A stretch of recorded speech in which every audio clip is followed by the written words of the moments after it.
Good evening. So, me giving in again. Let me start with social media. And I know you might be thinking, what has social media got to do with giving? But bear with me to the end. Social media has become a vital part of our daily lives. There's no denying that. We look to social media for motivation, inspiration, even life lessons.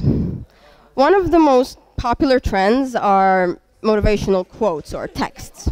I brought a couple with me for us to read together today. Check out this one. Remember to take care of yourself. Sometimes you get so busy taking care of others that you forget that you are important too. Sometimes they use bright colors to grab your attention. So that one, my far right, falling in love with yourself first doesn't make you vain or selfish. It makes you indestructible. This one in sort of red, self-love is asking yourself what you need every day and then making sure you receive it. This last one, respect yourself enough to walk away from anything that no longer serves you, grows you, or makes you happy. The thing is that we're usually presented with these on singular basis. So you read one today, the other tomorrow, and yes, they spark motivation. But when these messages are brought together, you start to see the negative, arrogant vibe of the message they bring out. And it's not just social media. Modern media as a whole, there's this constant glamorization of self-love in the media. Having an attitude or arrogance is perceived as cool, like in the movie Mean Girls. Criminals are tied to awesomeness, like in shows like Breaking Bad. That line between good and evil, it gets blurred. There is this constant diminishing of the idea of giving, specifically giving love, kindness, and respect. We are constantly fed the message that the selfless die in vain, and that the children's stories that we used to hear about the good and evil, they're just fairy tales. They don't exist in the modern world.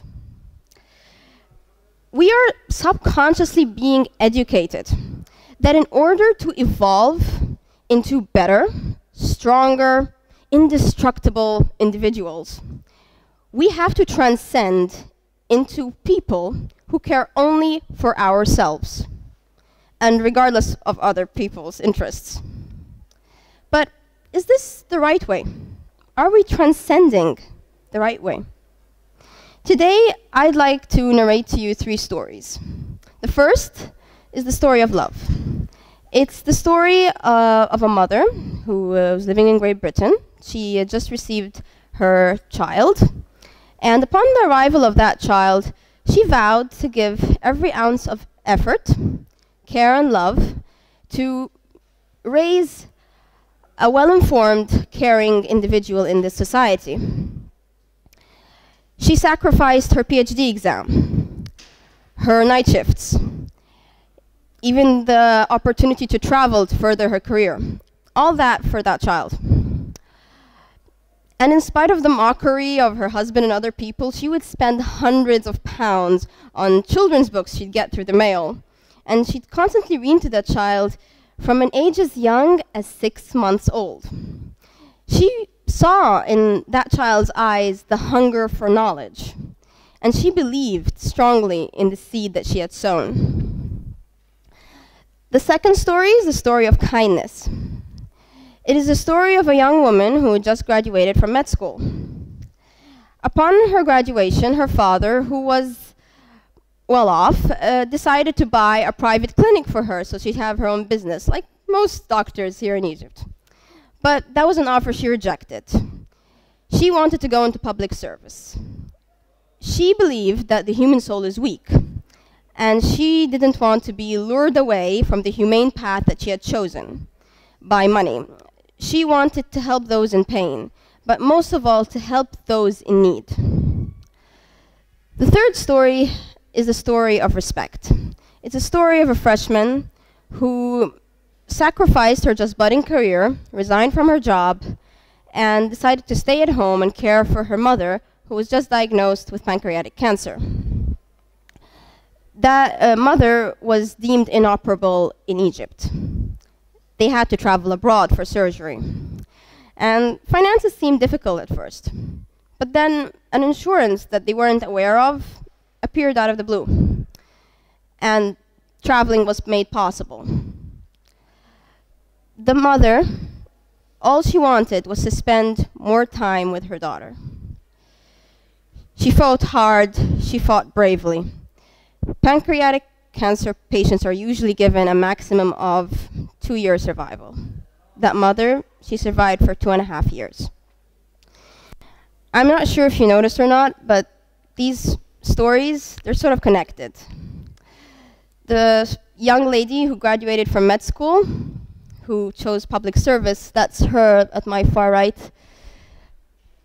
She is the pancreatic patient in the story of respect.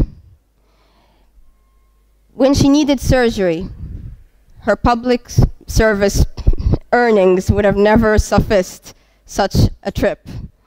But God lent a hand like she had done for so many people in need before. And that daughter who sacrificed her budding career to care for her mother who had cancer, that daughter is the baby in the story of love. Because when you sow the seed of love and sacrifice, you are bound to reap that harvest of love and sacrifice with the same amount and the same love and sacrifice. And you remember how she used to read to that baby? Well, she developed a strong passion for words, writing especially. And she would found her own magazine. And it wouldn't be just about advertisements and sponsors and articles and so on, but it would be a platform so that other young talents would be able to expose their work and build portfolios so they could further their career in writing and the creative industry. That baby, that daughter, that is me. This is the story of my mother.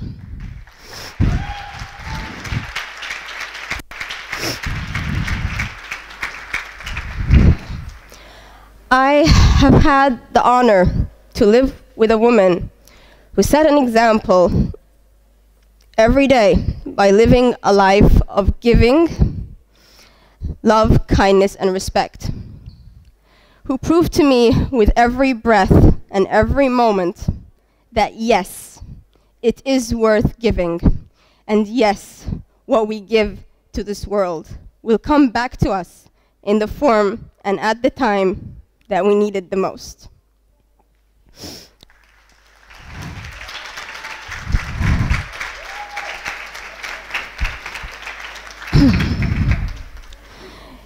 In a world filled with meanness and hatred and evil, in a world where disrespect wins cheers and votes, we are in desperate need of more love and more giving. And I know, we look around and our country is going through some really rough times. But if we look back, we'll realize that we've passed through worse. We have gone from occupation to occupation. We have passed through droughts, through famine, and yet we have survived. We have survived with what love, kindness, and respect we have had for one another. So how can we keep that to ensure a better future? How can we make giving, love, kindness, and respect a norm? Let's start with baby steps. Let us promise one another today, you and I, let us promise that the next time we're in a supermarket queue, to notice the person with less items and give them our spot so that they can get things done faster. Let's promise that the next time we have rubbish in our hands, let's not throw it on the sidewalk and blame the government for not cleaning up after us. The next time you go into a store, notice who is there first, instead of lunging into the chaos and believing that is going to get things done faster. Let us promise to respect each other's lifestyle decisions, whether she's wearing a veil or a mohawk, or he's wearing a bow tie or has tattoos, or whether they are liberal or conservative. Let us promise to respect one another's personal space. Let us make giving in again. Let us transcend into givers.